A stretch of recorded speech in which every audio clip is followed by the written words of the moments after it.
can't believe this. I tell him to come alone and he shows up with a net navvy for a backpack and a cheerleader who wants to hug him. This place is toast! No, don't do it! Okay, you're toast! Yeah, if that title didn't give it away, I'm not that familiar with the Battle Network series. I know of it, and I do think it's rather interesting that instead of just making an RPG of the classic X or Legend series, the team at Capcom decided to create an entirely new continuity for it. But I haven't played them myself. My GBA Mega Man experience is purely with the Zero series. I did watch the anime that came out for it though, but I don't really remember much of it to be honest. Still, the existence of the Legacy collections at least show that Capcom hasn't completely forgotten about the series, something that's also evident with the release of this guy, the Kotobukiya MegaMan Battle Network MegaMan.exe model kit. You know, I thought my first Kotobukiya model kit would have been the Dark Magician Girl, but hey, you guys voted for Mega Man, so here we are. This guy certainly isn't cheap, so let's see if he's really worth the high price point, shall we? Something I didn't really talk about the last time I reviewed a model kit was the build process itself. That's mostly because I'm not the fastest builder and my setup doesn't make recording myself building that easy.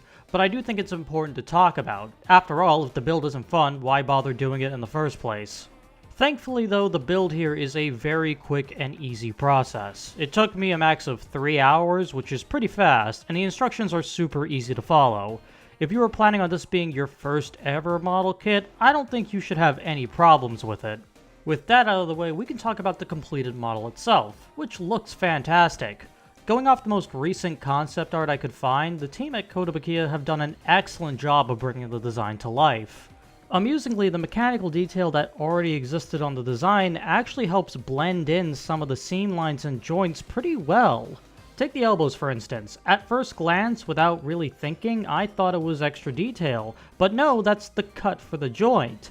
The back of the shins do it even better. It's clearly unintentional, but I still can't help but like it. Now you may notice some odd spots here and there. This spot for instance was me missing on the runner and accidentally hitting the wrong part.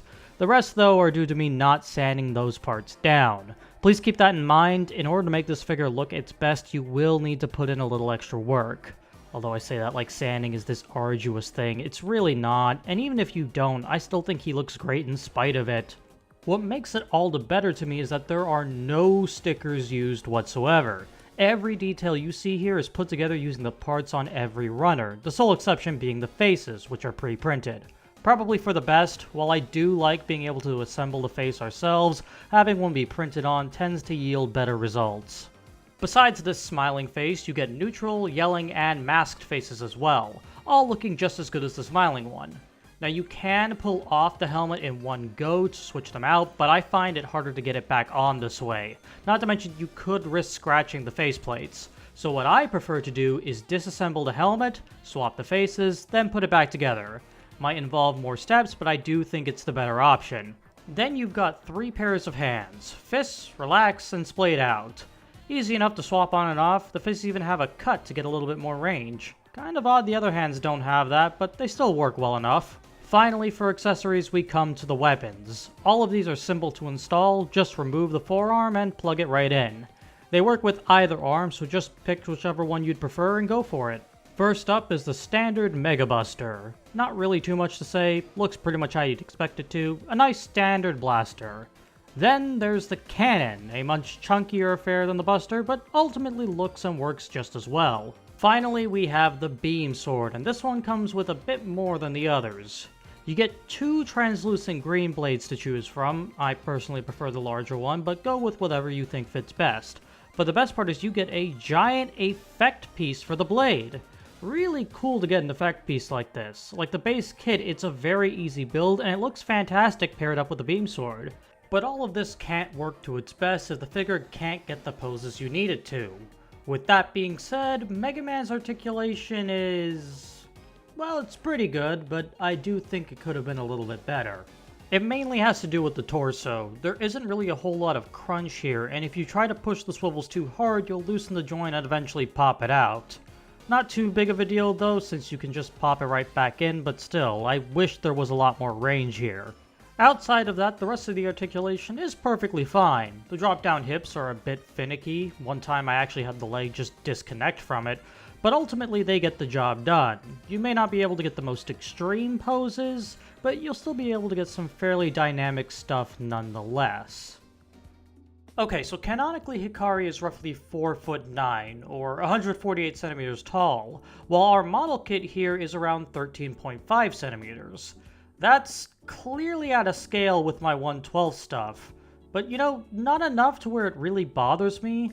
It probably helps that this guy is specifically noted as being a non-scale figure on the box, meaning he wasn't designed with a specific scale in mind. So if you really wanted to, I think you could easily fudge this guy into your 1/12 collection. Especially since the only real alternative, the Sentinel 4-inch Nell, is pretty rare and reaches really high prices on the aftermarket. So, for around $100 Canadian, is MegaMan.exe's first figure after years of nothing worth picking up? Yeah, at least for the fans it definitely is. The build is fun and easy to understand, it looks great, you get pretty much all the accessories you'd expect, and while the posability isn't as good as I'd like it to be, it's still quite good.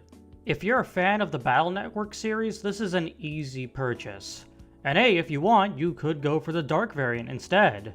And for those of you who are completely neutral on the series and were just curious about what this figure was like, at least keep an eye out for him. He is pricey, but I do think he is worth it. But with all that being said, we're at the end of the video. Thanks for watching.